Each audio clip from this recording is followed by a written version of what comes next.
Le 10h midi, Sud Radio Média, Valérie Expert, Gilles Gansman. Bonjour à toutes et à tous. Bonjour Gilles. Bonjour Valérie, Noël s'approche.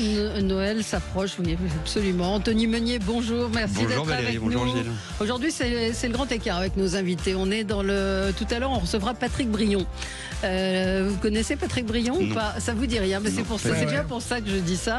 C'est le cinéma du minuit. Sur France 2, c'est la fin du cinéma de minuit. Patrick Vous vous souvenez Brion. les visages dans le jingle qui s'enchaînaient les yeux au départ. Voilà, il sera avec nous tout à l'heure à 10h30. Mais Anthony Meunier, avec vous, on va parler de Masked Singer et de ces spéciales Noël avec une soirée inédite, incroyable. On s'en parlait hier avec Gilles en se disant mais comment ils ont réussi à faire tenir tout ça. Et ouais, 10 démasquages en une seule soirée, c'est une soirée qu'on peut dire extraordinaire. Évidemment, toujours présenté par Camille Combal, produit par Hervé Hubert. Et on va en parler dans un instant avec Kev vous. Adams, Chantal Latsou. Toujours Angoune, Laurent Ruquier. Eh oui. Ils sont là. Vous êtes dans la souris peut-être. Dans la souris. C'est possible parce qu'il y a un nouvel invité qui lui n'a jamais fait Masked Singer qui sera sous un des costumes ce soir. Vous savez qu'elle avait porté le masque de la souris. Oui, je on me était souviens venus très avec bien. la Avec Marie-France costumière. Laroui, absolument. Incroyable les costumes quand on les voit, la finition, le travail qui est apporté, c'est ouais, c'est ce qui est très chouette dans cette soirée spéciale, c'est qu'on fait revenir 10 costumes emblématiques de toutes les saisons, parce que c'est déjà 5 ans d'histoire et une centaine de costumes. Masked Singer. 100 costumes. Et ouais, 95 exactement. Et on va en retrouver 10 ce soir, parmi lesquels le lion de la saison 1, le chameau de la saison 5, voilà, les costumes qui ont marqué les esprits. Mais sous ces costumes, évidemment, ce ne seront pas les célébrités initiales. Et comme il y a une particularité pour les conserver ou pas, ces costumes? Ils sont entreposés dans un endroit... Oui, ils sont stockés avec des règles pour qu'il n'y ait pas trop d'humidité, etc., pour qu'ils restent en bon état. Et là, 5 ans après, on a vu, ils sont toujours aussi magnifiques. Moi, je vous reconnaîtrais si vous étiez sur un costume. Bien sûr. Tout de suite. Surtout à la voix pour la chanson. Surtout à la voix pour la chanson. Valérie ne sait pas chanter. Non, je chante très mal. Et ce soir, ça va chanter très très bien, parce que vous imaginez, on a pris donc sous ces 10 costumes 9 célébrités qui ont déjà fait Masked Singer, et donc on s'est fait le plaisir de prendre des gens qui ont un niveau vocal qui nous donne des performances géniales. Donc c'est une soirée hyper riche avec 14 tableaux sublimes et 10 démasquages, parmi lesquels une nouvelle célébrité. Alors, on commence avec le zapping. Sud Radio Média, l'instant zapping. Peut-être que François Bayrou a eu raison de ne pas aller à Mayotte, car le président Emmanuel Macron, vous avez vu, il a été accueilli fraîchement. J'imagine que vous en parlerez dans vos débats par les Mahorais. Alors même s'il était venu avec des vives et des joujoux par milliers, ça fait bien longtemps que les Mahorais ne croient plus au Père Noël. Mayotte, il n'y a pas un endroit où aller parce que tout est démoli, il n'y a pas de toit, il n'y a rien, sans eau, sans nourriture, sans électricité. On n'est même pas à l'abri avec nos enfants. Le chef de l'État s'est rendu auprès des sinistrés. Il a échangé avec des habitants. Beaucoup de frustration et même de colère chez les Mahorais. Vous venez là pour engueuler tout le monde? Non, je ne vous engueule pas, monsieur. Je vous dis juste que les secours que vous promettez, ils ne sont pas chez nous. Et nous, on fait des choses. Nous, on a déblayé des routes, nous, à Ouangani. Ok, nous, on fait des choses aussi. Mais monsieur, je ne vous promets. Nous, on n'a pas besoin de promesses. On a besoin des actes. 6 jours après, on doit voir des gens. Heureusement, tout à l'heure, une petite pluie presque miraculeuse est tombée. De quoi permettre à ces enfants de boire à leur soif. L'eau manque partout, alors il faut en profiter. Cette eau là, elle va vous servir à quoi? Tirer la chasse, à nettoyer un petit peu la maison, quitte à laver les assiettes avec. On sait tous qu'ici, il n'y a pas assez d'eau pour tout le monde, donc après, on se serre les coudes. Avec ces images assez fortes des Mahorais qui tirent la langue pour enfin se rafraîchir et avoir de l'eau. Alors, avec vous, on va parler de Noël, on va rester dans les festivités de Noël, et sûrement la semaine prochaine, vous serez nombreux à fouler dans la foule les allées de marché de Noël, les marchés de Noël. Vous allez craquer, Valérie, j'en suis sûr, pour les herbes de Provence marocaines, les biscuits de Reims d'Allemagne et des savons de Marseille qui viennent de Pologne. Et oui, les marchés de Noël, c'est un peu le wish de l'artisanat. Reportage à Strasbourg de TF1. Fabrication artisanale, fabriquée en France. Un ensemble d'arguments pour justifier ces tarifs onéreux, mais qui peinent à vous convaincre. On voit que derrière, il y a plein de cartons. On sent qu'il y a trop une grande quantité pour que ça soit vraiment fait maison. Autre exemple avec ce stand de bijoux. Ici, on vante le travail artisanal. Mais les étiquettes, elles, révèlent l'inscription Made in République populaire de Chine. Les spécialités régionales ne sont pas non plus épargnées. Vous faites la raclette? Oui. La raclette, tartiflette. Ah ouais, donc vous êtes un peu savoyard aussi. Tout ce qu'il faut. Ah ouais. Ce que vous voulez. Des crêpes, des gaufres, des kebabs. Ah, les kebabs alsaciens. Il n'y a pas mieux, hein, Valérie, que la raclette alsacienne, le kebab alsacien. Mais il n'y a pas que les marchés de Noël. Hein, les marches, évidemment qu'il faut aller sur les marchés, mais que parfois certains produits, comme le saucisson corse qui n'est pas corse, ou le jambon de Bayonne qui n'est pas de Bayonne. Globalement, les marchés de Noël, on peut dire que c'est arnaque à tous les étages, non? Je ne sais pas. Briseur de rêve. Voilà, briseur de rêve, mais c'est une ambiance. Bon. Alors, comme une bonne copine. Ah oui, non, je ne sais pas pourquoi j'ai écrit comme une bonne copine. J'avais sûrement un enchaînement, mais voilà que j'ai loupé. Enchaînement loupé. Voilà. Une bonne copine, ça n'a pas de prix. D'ailleurs, Joël Goron, qu'on aime tant ici, qui a été évidemment et qui est votre copine, a décidé avant les fêtes, vous savez quoi, a décidé de rayer certaines de ses copines de la liste à inviter pour Noël. C'était dans le MAC de la santé de France 5 et c'était très drôle. À un certain âge, on n'a plus envie de supporter ceux qui nous gonflent. Il n'y a aucune raison de se les gaver jusqu'au bout. Rayer le genre de copine qui dit « Ok, pour un dîner, t'achèteras les huîtres, j'achèterai le pain. » Vous en avez tous. Rayer la copine dépressive. Celle qui radote toutes ces phrases, c'est « Ah, c'était mieux avant. On n'aura jamais de retraite, tu sais. On aura tout un cancer dans les 5 ans qui viennent. » Ça, on n'a plus la force, l'énergie de supporter ça. Si on les raye tous de la liste, Joël, on va finir par se retrouver seul. Mais pas du tout. Parce qu'il y a les copines indispensables. Et celles-là, faut en prendre soin. Par exemple, la copine avec laquelle on peut faire du shopping, qui ose vous dire qu'avec ce gros pull, comme ça, vous ressemblez à un abat-jour. Une copine pour rigoler. Alors je vais vous dire, si vous en tenez une à bout de bras, la lâchez pas. Parce que ça, c'est de l'or. Toujours une écriture incroyable. Hein, mais ça lui est arrivé, l'histoire des huîtres et du pain. Ah oui, c'est vrai. Ça sent le vécu. Ça sent le vécu. C'est horrible de dire ça. C'est très courant. C'est courant. Tu prends les huîtres, j'apporte le pain. C'est pas mal. Bon, elle l'a ri apparemment, cette copine. Oui. C'était qui? Je sais pas. Ah bon, c'était pas Christine. Ça commence par un V. Non, pas du tout. Pas du tout. Nous, on rigole. Elle me l'a gardé comme copine parce qu'on rigole. Bon, on va le voir sur TF1. Anthony, c'est votre animateur à vous. Alors, je ne sais pas si vous avez remarqué que Camille Combal a beaucoup de tocs, des trucs un peu bizarres, on pourra en parler après. Il a des choses dans sa tête qu'il ne cache pas sous sa peluche. Il s'est confié à Pablo Mira au quotidien. Il est un peu quand même, hein, vous allez voir. Je suis très maniaque, à un niveau qui n'est pas normal d'atteindre. Mais mes livres sont vraiment même classés donc par couleur et par ordre de taille, de grandeur. Mais ça, c'est un toc. Ouais, on est là vraiment là-dedans. Ouais. Je compte les lettres. Pablo Mira. P, c'est la 16e lettre. Le A, c'est la première. Le B, c'est la 2e. Le L, c'est la 2e. Le O, c'est la 15e. Donc ça fait 16, 17, 19, 21, 31, 36, 46. Je rajoute les 5 lettres, ça fait 51. 51, 51, 6, 57, ça marche pas. Faut que ce soit un nombre pair, un nombre 0. Tout ça est vrai. Si tous les chiffres sont bons, mais ça veut dire qu'à un moment donné, dans ta vie, c'est que tu as appris quel était le rang de chaque lettre dans l'alphabet. Mais ce qui est pas si dur, il n'y en a que 26. Tu t'es dit le K, ça vaut... C'est le 11. C'est fou. C'est un toc. Ouais, c'est un toc. Et il a beaucoup de tocs. Vous avez remarqué des choses comme ça ou pas? Il commence en disant je suis très maniaque, et c'est vrai, c'est Chantal l'an dernier qui en ouverture de saison avait enquêté sur les tocs de Camille et nous avait appris qu'il changeait ses draps tous les jours. Ah bon? Voilà le genre de toc de Camille. Et il a un autre toc, c'est qu'il est très drôle aussi. Ah oui, voilà. On a beaucoup de chance de l'avoir. Ce truc de chiffres est incroyable. Ouais, incroyable. Et puis de ranger les livres par taille, par couleur. Incroyable. Valérie, vous le savez, dans Masked Singer, on en parlera tout à l'heure, il y a le chameau. Alors la particularité du chameau, c'est qu'il a 2 invités. Dans chaque boss, il y avait un invité. C'était une première dans tous les pays. Et ben moi, à quelques jours de Noël, j'ai décidé de vous offrir le chameau de vos rêves avec 2 chanteurs. Et alors, qui peut avoir dans un chameau de vos rêves?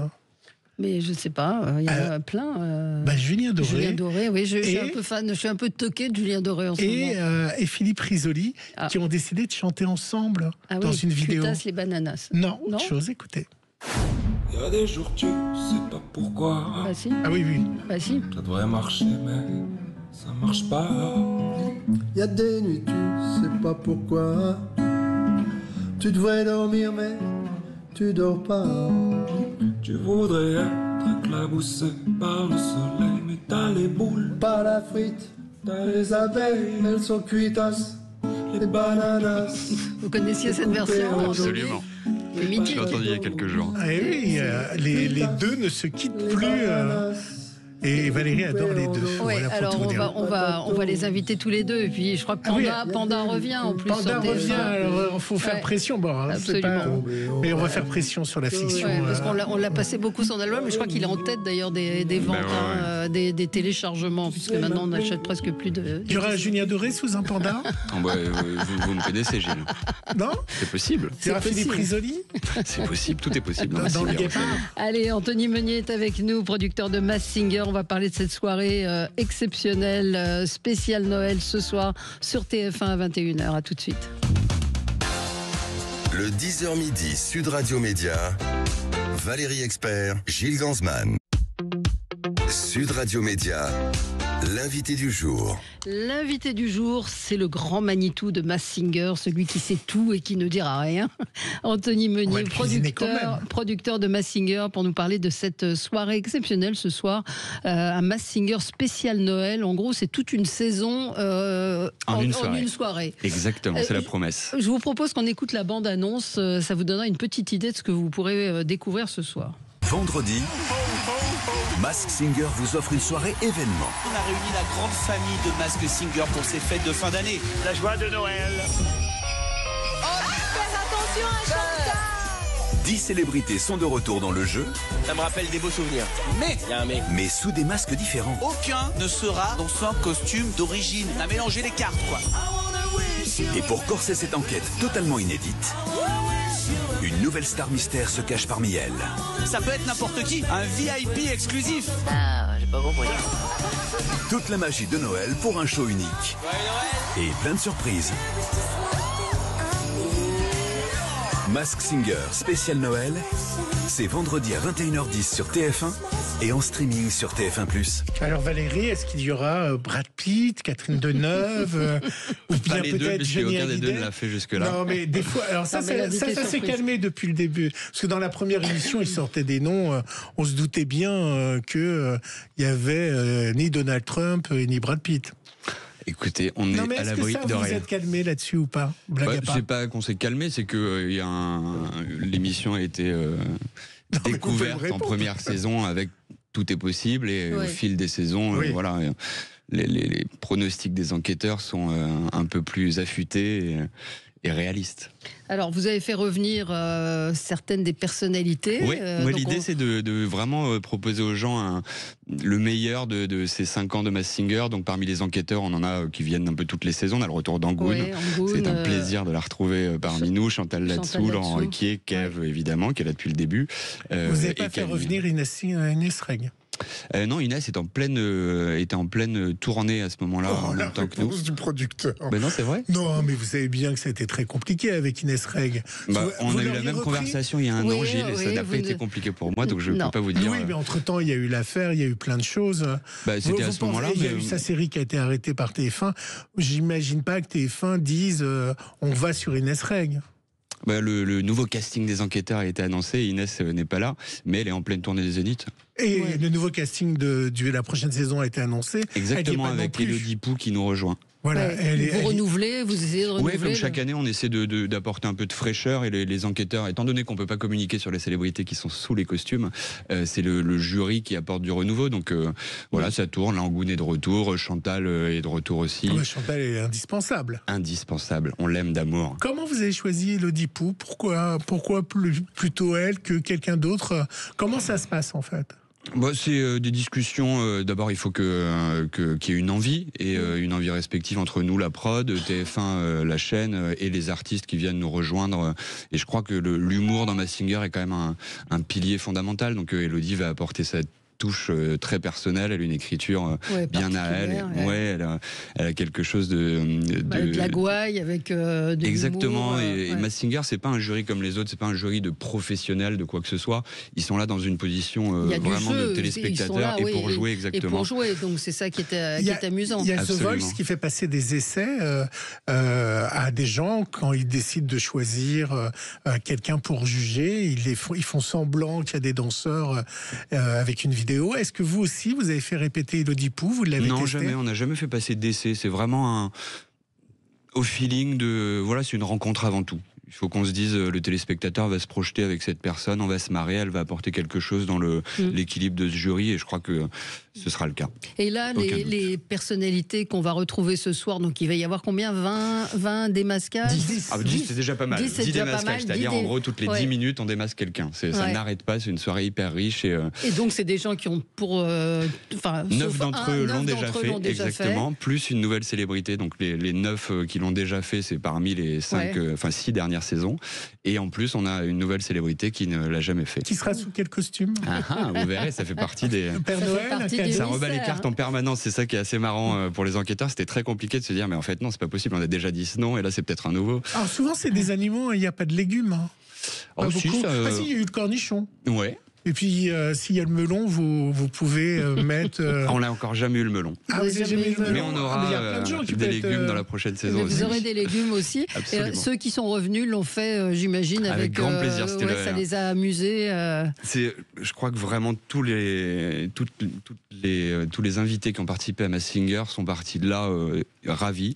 Et on en a eu la preuve quand on a commencé à passer des coups de fil en disant voilà, on va faire un épisode spécial. Tout le monde a voulu revenir, donc c'était très chouette. C'est très agréable pour nous de voir que les gens s'amusent et reviennent. Et d'ailleurs, c'est un peu la même chose pour la tournée qui va se lancer en septembre 2025. Il y aura une tournée Masked Singer. Absolument. Avec des people?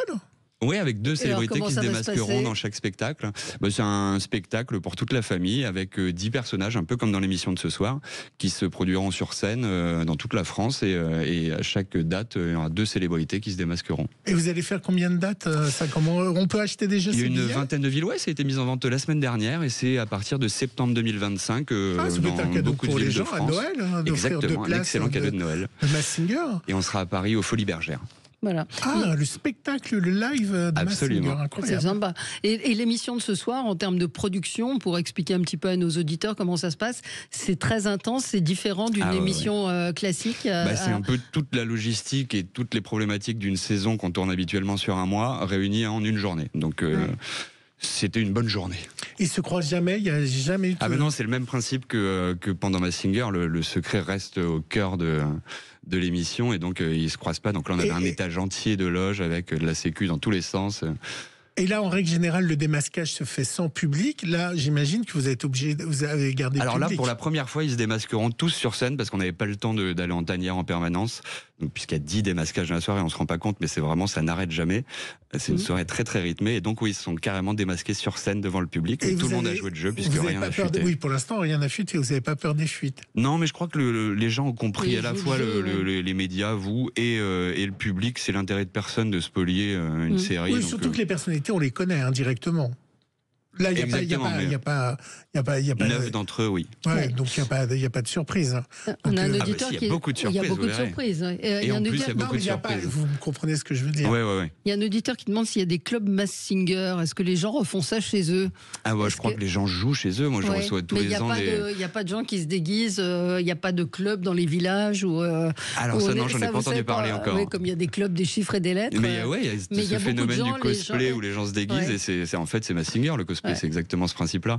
Mais c'est très mignon. Moi, je reçois très souvent sur les réseaux des parents qui m'envoient des photos de leurs gamins qui ont un cahier, qui prennent des notes, qui a gagné tel face-à-face. Parce que c'est un public assez jeune finalement c'était aussi le but de l'émission. Oui, c'est un public qui est très large, mais qui, je pense vraiment, les gamins sont très prescripteurs parce qu'ils ont envie de voir l'émission. C'est une émission qu'on a envie de voir au moment où elle passe et pas en replay. Aussi pour les parents qui regardent pour l'enquête.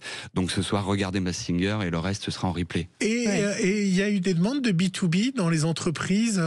C'est-à-dire qu'on prête des costumes à une entreprise pour qu'ils fassent Masked Singer Non, jamais. On le fait pour des assos. Vous le faites pour des assos? Oui, Valérie Damido qui est très investie dans C'est que du bonheur et qui fait partie de cette association depuis toujours, m'avait demandé des costumes pour aller voir les gamins à l'hôpital. Donc on fait ça régulièrement dès qu'on a des demandes.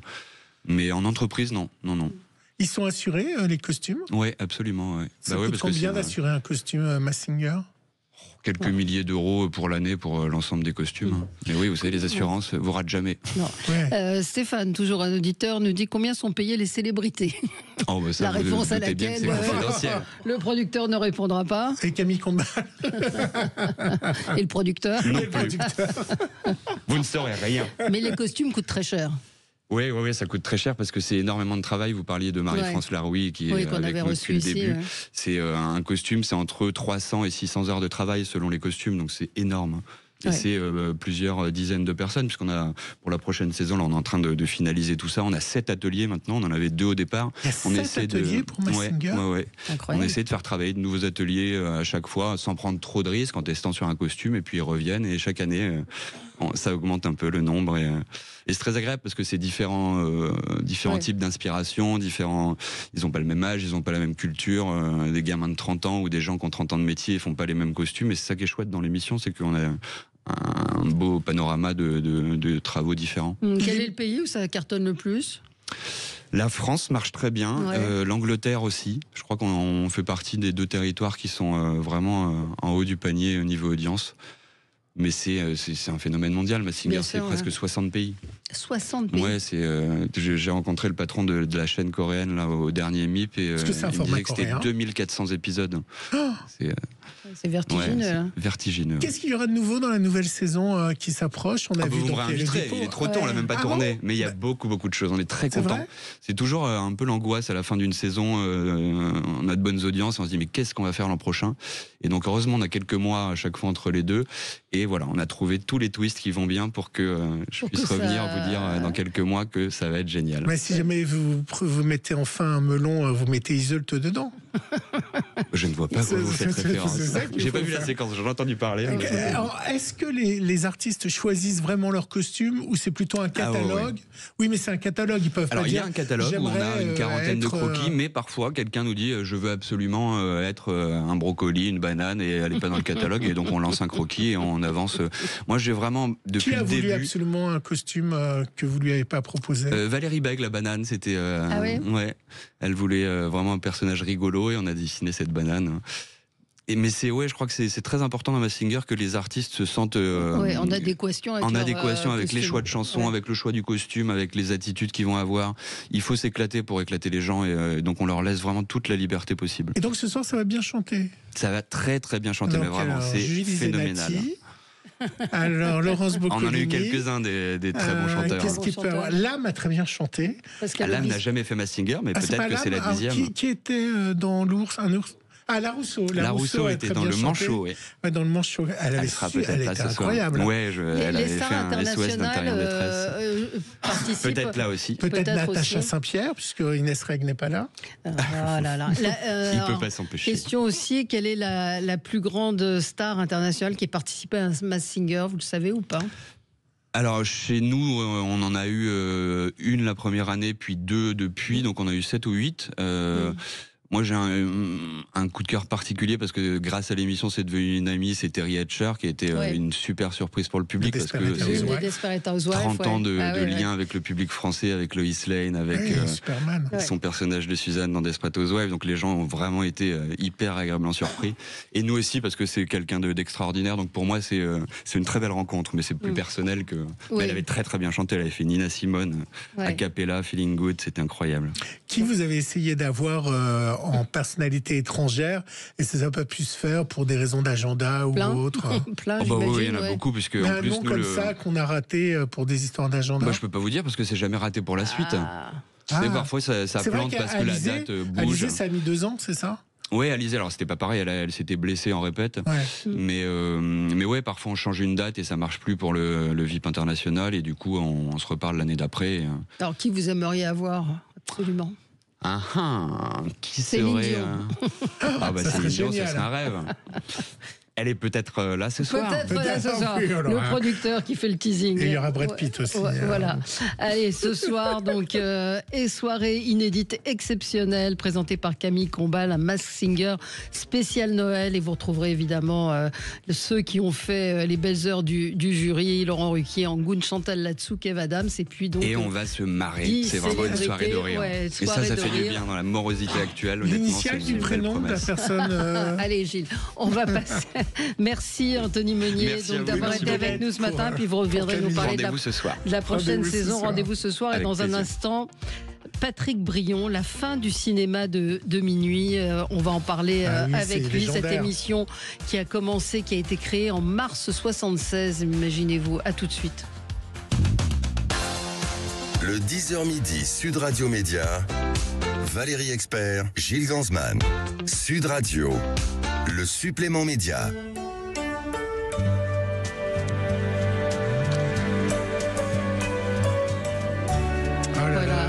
Générique qui résonne évidemment, qui rappelle énormément de souvenirs. Patrick Brion, bonjour. Bonjour. Merci d'être avec nous ce matin pour évoquer le cinéma de minuit, ce cinéma de minuit que vous avez créé en mars 76. Rendez-vous mythique, rendez-vous incontournable de la télévision française. Déjà, comment allez-vous, Patrick Brion ? Ça va. Ouais, donc c'est la fin de ce cinéma de minuit. Pourquoi ? Enfin, en tout cas, c'est la fin de moi, le présenteur. Ensuite, je ne sais pas très bien ce qui va se passer. Ouais. Mais en ce qui me concerne, oui, c'est fini. Oui. C'est fini. Comment vous aviez eu cette idée ? Comment s'est passé le début de ce cinéma de minuit, de ce ciné-club qu'on retrouvait sur France 3 et ensuite sur... Ouais. Il est la suite, en fait, du ciné-club qu'il y avait à l'époque de l'ORTF. À l'époque de l'ORTF, j'avais créé, sous la houlette de Pierre Chabag, le ciné-club de la deuxième chaîne. Au moment de l'éclatement de l'ORTF, à la suite de la loi scélérate de Giscard d'Estaing, oui. Je me suis trouvé sur France 3. Au départ, il n'y avait pas de ciné-club, il y avait 4 films en batterie à 20h30, ce qu'on appelle le prime time, mais il manquait une case pour diffuser des films en version originale, des films anciens ou des films muets.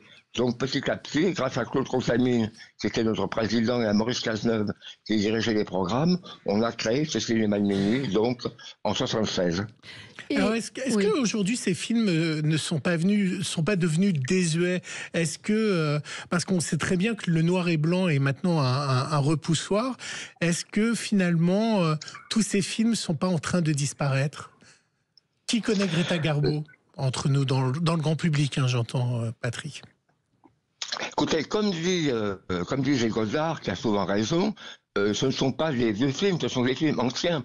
Ouais. Je ne vois pas du tout pourquoi les gens s'écraseraient dans des expositions de peinture où il n'y a jamais eu autant de monde, s'écraseraient au Louvre, iraient à l'opéra et seraient incapables de voir un film de Fritz Lang ou un film de Clarence Brown avec Greta Garbo. C'est l'idée. On a fait croire aux gens que le noir et blanc était insupportable. C'est pas vrai du tout.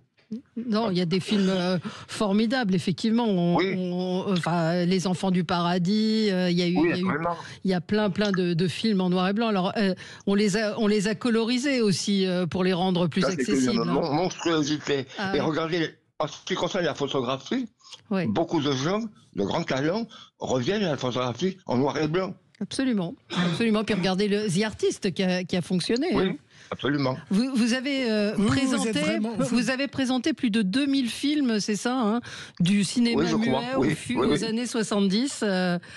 Vous êtes l'un des plus grands spécialistes peut-être du cinéma aujourd'hui. Il y a des domaines dans le domaine du cinéma que je connais bien, oui. Oui, ça c'est sûr. Alors, ce qui a fait la particularité, Valérie, du cinéma de minuit, c'est aussi votre voix et votre narration. Je vous propose d'écouter un cinéma de minuit qui était consacré au film Fricks. C'est à la demande personnelle d'Irving Thalberg, alors à la tête de la production de la MGM, que Todd Browning tourna Fricks. Le film s'inspire tout à la fois d'une nouvelle, Spurs, de Todd Robbins, des souvenirs glanés par Browning au cours d'un voyage en Europe et de conversations que Browning avait eues avec le nain Harry Earls. Harry Earls, à qui Browning confie le rôle de Hans dans Fricks, avait déjà été son interprète dans le Club des Trois, dans lequel on le voyait par moments personnifier un bébé. Vous aviez ce ton, ce phrasé très très particulier. Vous vous souvenez de cette présentation ? Oui, ce phrasé, ce ton n'est pas du tout affecté parce que je ne suis pas un comédien, je suis un historien du cinéma. Ce qui s'est passé, c'est que dès le départ, il était décidé que j'écrirais les textes, les petites présentations. Et c'est notre speakerine, Anne Lefébure, qu'il devait lire le texte. Et au dernier moment, Maurice Casselin m'a dit « Oh, écoutez, comme c'est vous qui avez écrit le texte, il vaut mieux que vous le lisiez. » Bon, ben, je m'y suis mis. Quel est le film du cinéma de minuit? Citez-moi 3 films qu'on doit avoir vus dans sa vie absolument pour se dire bon, j'ai quand même vu ces 3 films. Conseillez-moi 3 films du cinéma de minuit. Il y en a tellement. J'en ai 2000, c'est compliqué. Oui. Vous, Bah, écoutez, votre panthéon?